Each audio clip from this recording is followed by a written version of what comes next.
అదేవిధంగా మన నెల్లూరు జిల్లా పరిస్థితి తీసుకుంటే నెల్లూరు జిల్లాలో 2024 సార్వత్రిక ఎన్నికల్లో జరిగే క్రమంలో జిల్లా అధ్యక్షుడిగా ఉన్నటువంటి వ్యక్తి ఆ రోజు పార్టీ వదిలి వెళ్ళిపోతే ఈరోజు ఇక్కడ కూర్చున్న ప్రతి ఒక్కడు కూడా వెళ్లకుండా పవన్ కళ్యాణ్ గారి సిద్ధాంతాల కోసం, పవన్ కళ్యాణ్ గారి ఆశయాల కోసం, పవన్ కళ్యాణ్ గారి మాట కోసం తెలుగుదేశం నెల్లూరు జిల్లాలో ఒక్క సీట్ ఇవ్వకపోయినా, నెల్లూరు జిల్లాలో ఒక్క ఎమ్మెల్యే అభ్యర్థి లేకపోయినా మేము తెలుగుదేశం పార్టీ కూటమి ఎమ్మెల్యేల గెలుపు కోసం అహర్నిశలు కృషి చేసేవాడి. కొత్తగా వచ్చిన నాయకులందరూ మీకు మీరుగా నామినేటెడ్ పోస్టు కానీ తర్వాత ఇంకేదైనా కానీ మీరు తీసుకునే ముందర ఎవరి ఎంగిలి కూడు మీరు తింటున్నారో ఒక్కసారి గుర్తు చేసుకోవాల్సిందిగా మేము ఒక్కసారి కోరుకుంటున్నాం.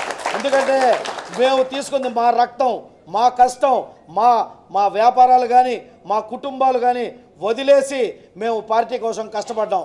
ఈ రోజుకి వచ్చి ఓవర్ నైట్ స్టార్లు అయ్యేదానిగా మేమే రాజకీయం చేయలేదండి.